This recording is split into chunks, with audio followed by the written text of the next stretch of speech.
Hi, everyone. My name is Stephanie Acau. I'm a senior archivist at the Library of Congress Music Division, and I'm very pleased to be here today with composer, multi instrumentalist, experimental musician Anthony Braxton. Anthony, welcome. Thank you. I'm very happy that you're doing something like this. And I would also like to thank you for the support that you have given me and how nice you have been to the family of my music, the musicians. Everyone has talked about the experience in a beautiful way. And so that makes me very happy. I am thankful that you people would do something like this. Well, it was our honor, and I should tell people watching the reason why we are here is we're actually recording a couple weeks after a performance of the Tricentric Orchestra, who came and played Anthony's music, and also sort of a celebration because we now have fully processed your archive, which includes your music and your teaching materials primarily from Wesleyan, and so it's very exciting that now this is all housed and described and ready for researchers. This is actually probably going to be the third or fourth video in a series of because of all the events around this that the library did. So be on the lookout if you're interested in Anthony's music for an interview I did with Carl Testa, who's the archives manager at Tricentric, the pre-concert conversation with some of the musicians, the concert itself, and then of course this interview. So Anthony, I wanted to talk to you a little bit because we don't often get to talk to our donors necessarily, people who donate their archive to the library. And I wanted to know if you had a systematic approach to sort of building the materials that you decided to keep. Did you make any decisions about what to keep or not to include? Well, that's a good question. Thanks to the members of the Tricentric Foundation, my music has been saved. 95% of the compositions have been saved. About 8, 9 years ago, I moved away from academia and told myself I would just do my music. It was a complex time in that period, and the movement from academia back into the real world was beautiful but complex. And in the course of making this transition, it became clear that there were scores that were missing, parts, instrumental parts that were missing, and everyone kind of decided to help me to piece things back together. And it's been very, very beautiful. And so I can live very happily knowing that what you have represents 97, 98% of the work that I have been doing for the past 60 years. And so this is great. Not only that, I don't have to tell you that our country is the best country on the planet, or it has been.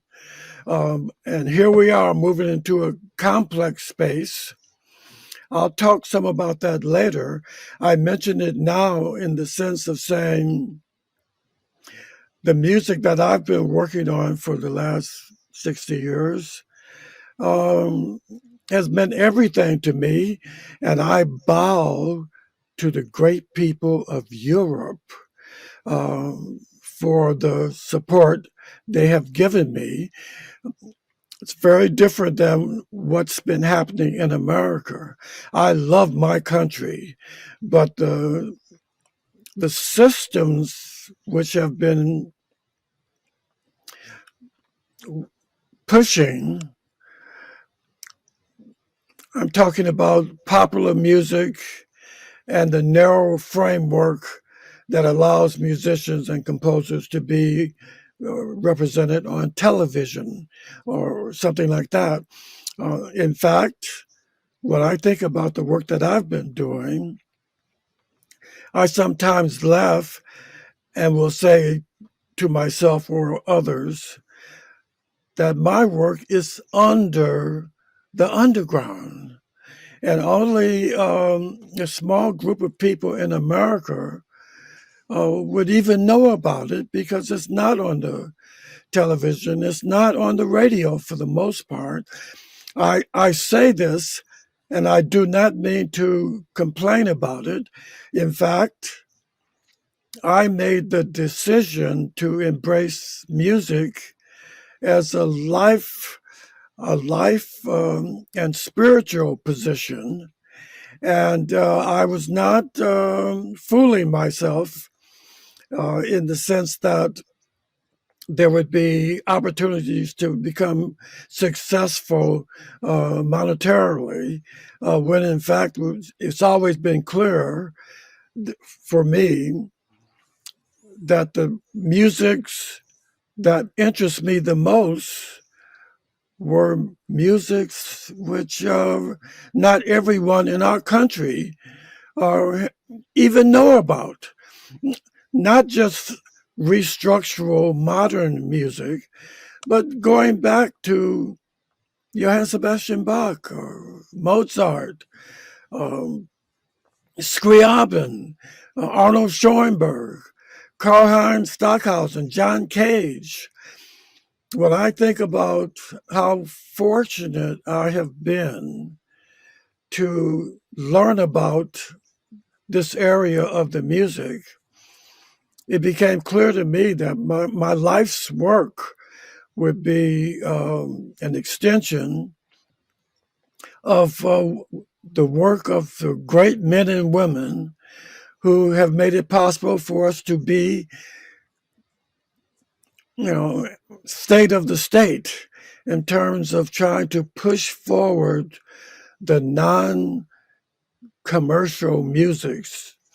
And in saying that, let me clarify. I'm very happy for the musicians who work in the zone of what we call popular music.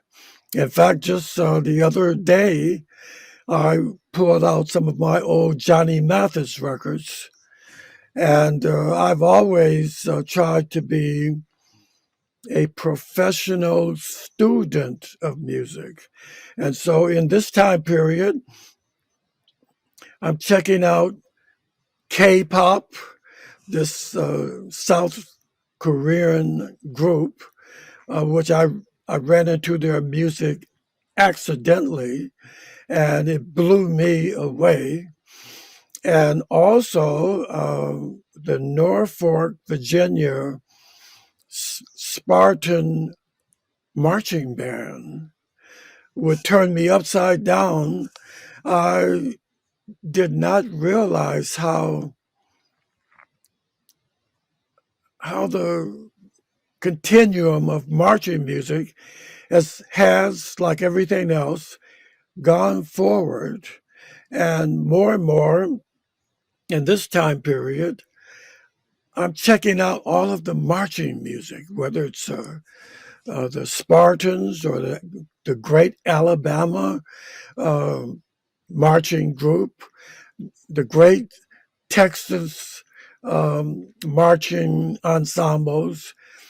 One thing about America, in my opinion, is that we have incredible men and women who can do the job, whether we're talking about music, science, spiritualism, painting, wood making, furniture making, you name it. We have the men and women in America who can cover every base. And so growing up and becoming a student of music forever, I've been fortunate to experience all kinds of music, world music. That is to say, I do not consider myself to be a jazz musician or un-jazz musician. Rather, I am a professional student of universal musics.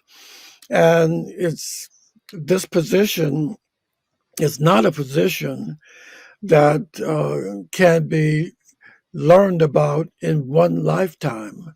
Rather, there's always something new and fresh to learn about, whether it's South Korean music, whether it's the great Irish dance musics, where the choreography is outrageous. Um, I could never say enough about the great Irish people, uh, not to mention the great European people. And so I'm saying all of that to say that I feel very fortunate to be an American. I am somewhat worried about this new space that we are moving to. But in fact, part of manifestation, in my opinion, is positive experiences equals unpositive experiences. You can't have good without having bad. You can't have up without having down. This time space is becoming challenging, and I am excited in some ways about it. Uh, Change state logics suddenly opens the door to known, unknown, and cohesion. And so, as an American who loves our country and at the same time who loves universal humanity, I have been a very fortunate guy. I never made any money from my music because if I had, I would have messed that up. But as a professional student of music who resides in the country I love, I have been able to push my project as far as it could go, and there's still much more to do. I'll stop.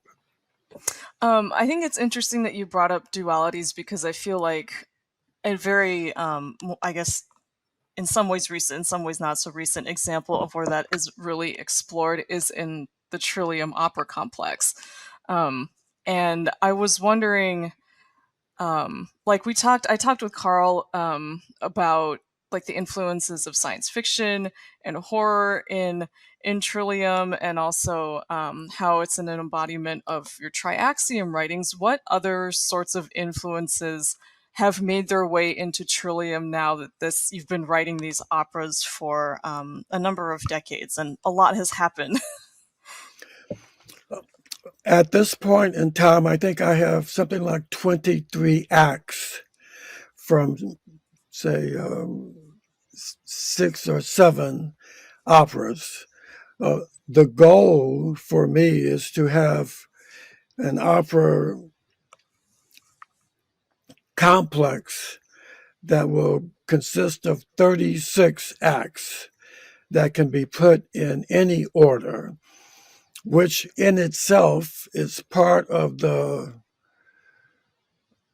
model that I have been trying to work on for the last 60 years. That being origin models. Origin in this context would be writing, say, for example, writing a composition in the traditional sense of how we think of writing and composing music. I call that origin um, dash. I can't remember the other word. Number two, secondary models. Secondary models in this context would say whatever the composition, whatever the origin composition, that composition can be played in the traditional way. It could be played as a secondary component where the instrumental change from the origin proposition is part of what I've been trying to build, like a giant chessboard that can be changed to suit the friendly experiencer's needs using my compositions. And number three, the genetic component, which says you could take composition 347 and put in two measures, if that's what you want, from composition 67. Or you could take inside of the genetic modeling scheme, you can build a composition in any way you want it. What's that phrase? Have it your way, Burger King? No, I'm joking. That's true. I think it is Burger King. For me, part of the components of the time space where I grew up and came to understand what I wanted to do, for me, I wanted to build a modeling system and the modeling world of a music that can be used in any kind of way. So a string quartet is a string quartet only in its origin modeling sense. But actually, that same composition for the string quartets can be played by four tubas or three little flutes or whatever. The system here being music models that can be used in any way the friendly experiencer gravitates towards. And that would become one of the features of my music, because I'm a guy who, starting with Frankie Lyman and the Teenagers, going back to the 1950s, and then from that point, I remember going to the movie theater to see Blackboard Jungle, and Sidney Poitier, the great actor, was one of the main characters in this Blackboard Jungle movie. But all of a sudden, the music of Bill Haley and the Comets came in, and that turned me upside down. I mean, I thought as a young guy that it would be impossible for something to be better than Frankie Lyman and the Teenagers. But later, after discovering Bill Haley and the Comets, I found myself thinking, how could anything get better than this? And so as I moved forward, I would discover people like Dave Brubeck Quartet with the great saxophonist Paul Desmond. I would discover Lenny Tristano's music, and especially Warren Marsh and Sal Mosca. from that point, I would have to go back and rediscover Charlie Parker. My uh, uncle, I can't even remember his last name. I'm really getting old. I'm starting to have that memory problems. But more and more, I did not learn about the music in a sequential way, starting from A to B to C to whatever. Rather, different musics would come to me at different time periods. And that would, in the end, become one of the good things that happened to me. Not to mention, if you're not going to make any money, you might as well do the best that you can do. And so I would try to build my system in a way that respects what I've learned from John Cage or Gordon Muma or Hildegard von Bingen, not to mention Nancy Wilson.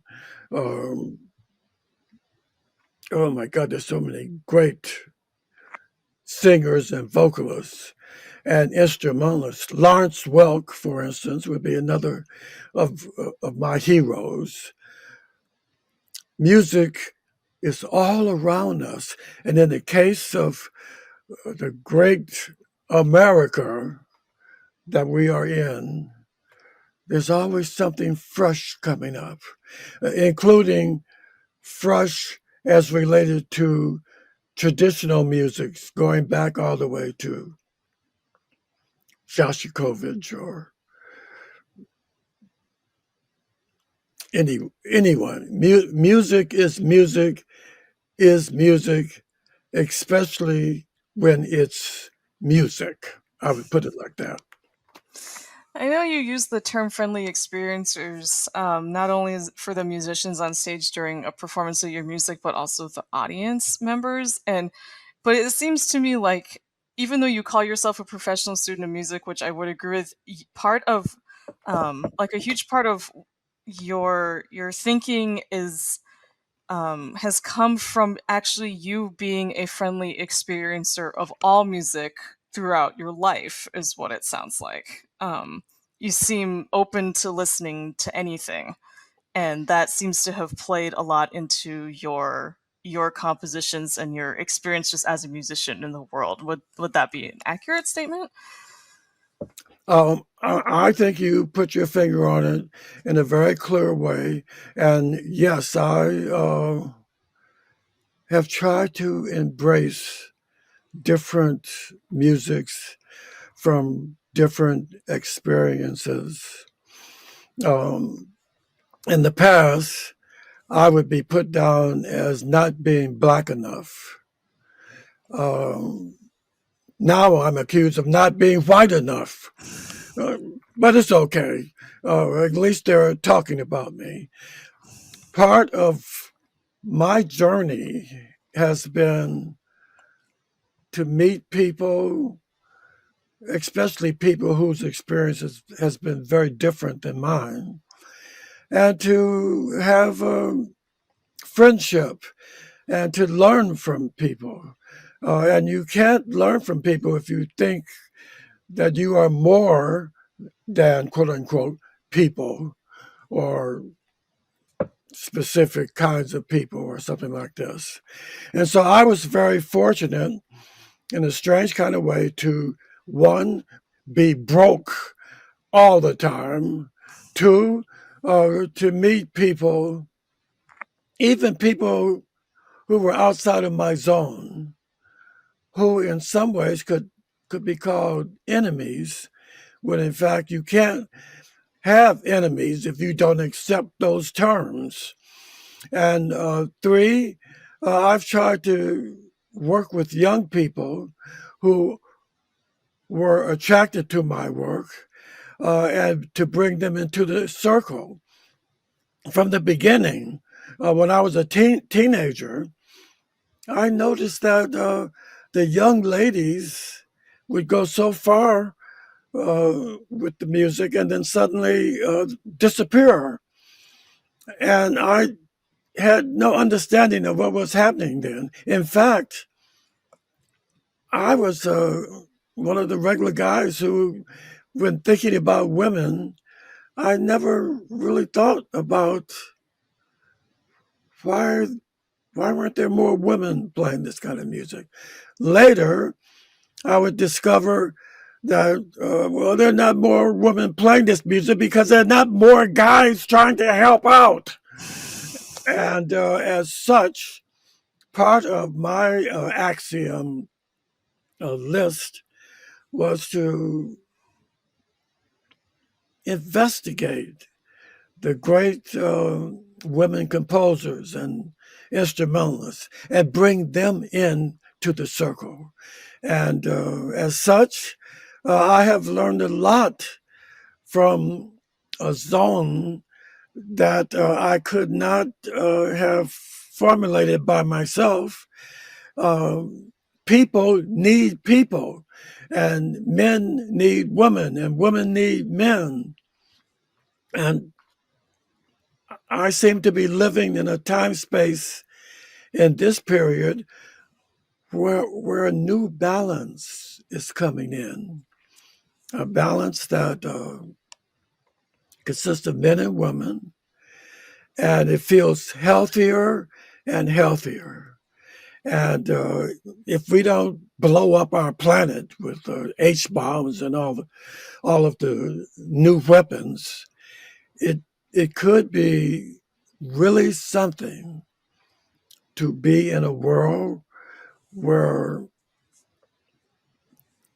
there's a fluidity that will allow people to learn and not learn, and to move forward when it's time to move forward, and move backwards when it's time to move backwards.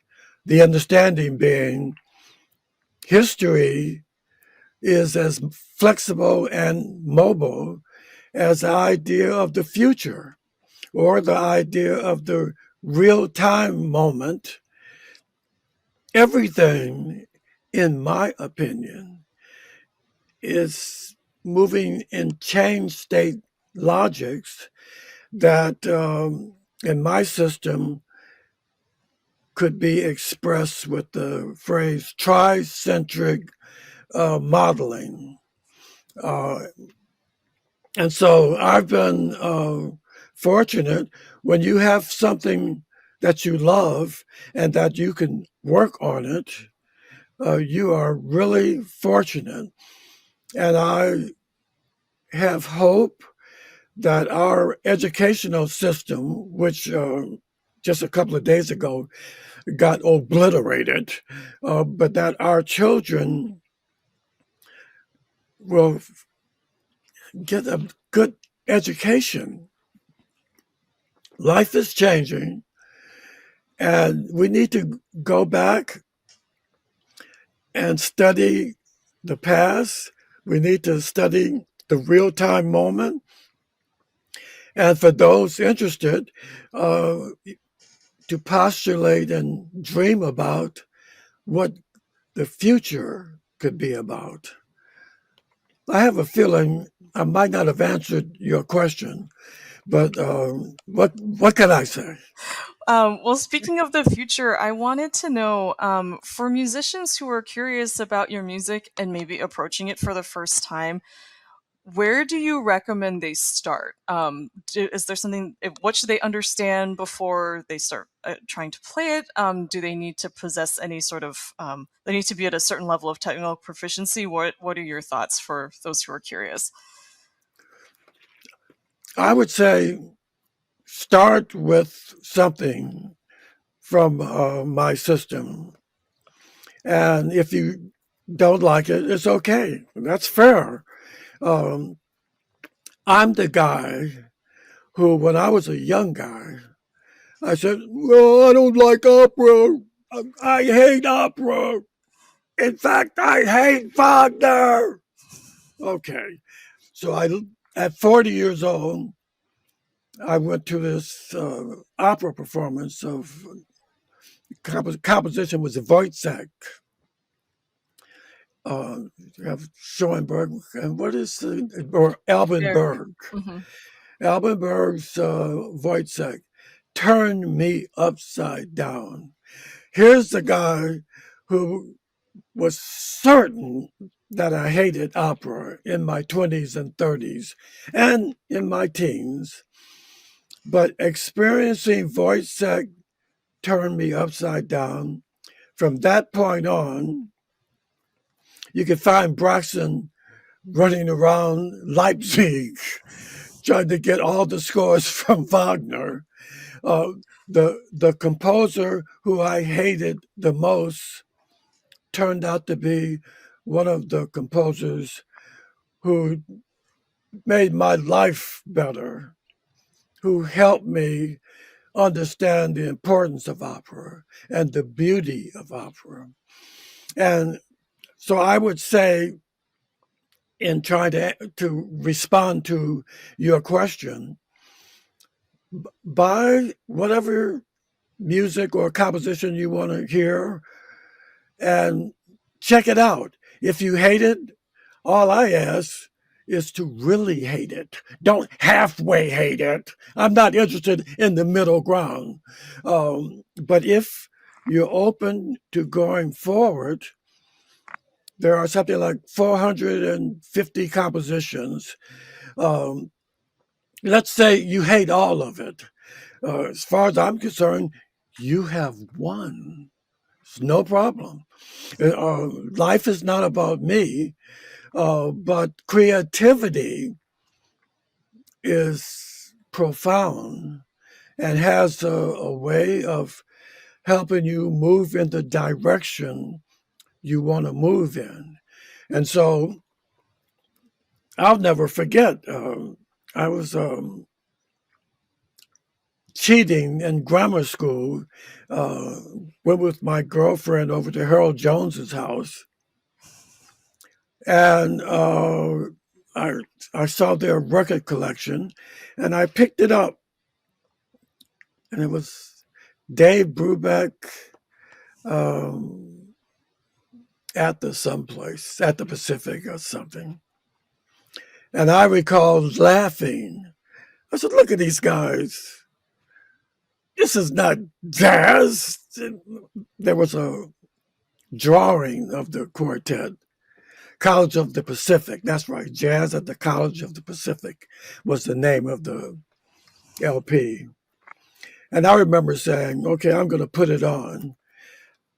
And while saying that, I was laughing, thinking that these guys are not going to be able to play jazz. They were European Americans, white Americans, guys. Um, I said, oh, I hate this music even before it started. So I put it on. First composition, All the Things You Are. I said, oh, these guys couldn't play this music if their life depended on it. So I put it on. I started listening. It was something like 8 or 9 or 10 minutes long or something like that. When the first composition was finished, my whole life had changed. Hooray for the cosmic forces. Hooray for God. Hooray for the wonderful people who are doing their best. I'm telling you, after that experience, I have every record Brubeck ever made. I'm still buying his records. Hooray, hooray for life. So never say never unless you decide you want to say never is never.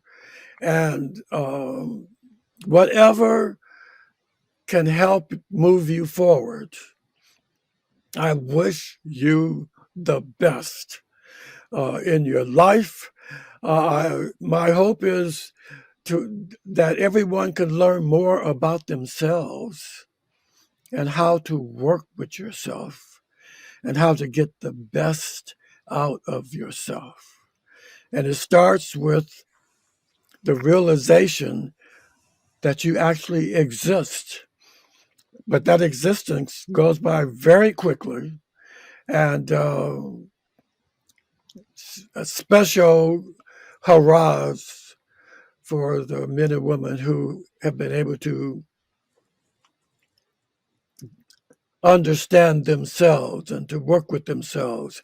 If you have something to work on that you like, that you love, that you have attraction to, you are a lucky person.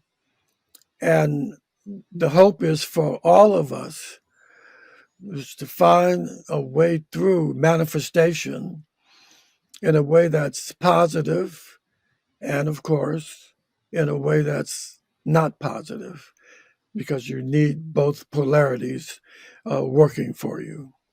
I'll stop there on that one. I guess while we wrap up, I think that we talked a lot in this interview about known and unknown, and how that has played into your language music. But I think at least in the short time that I've been learning about your music, I think it's even more important because it helps us to embrace the unknown.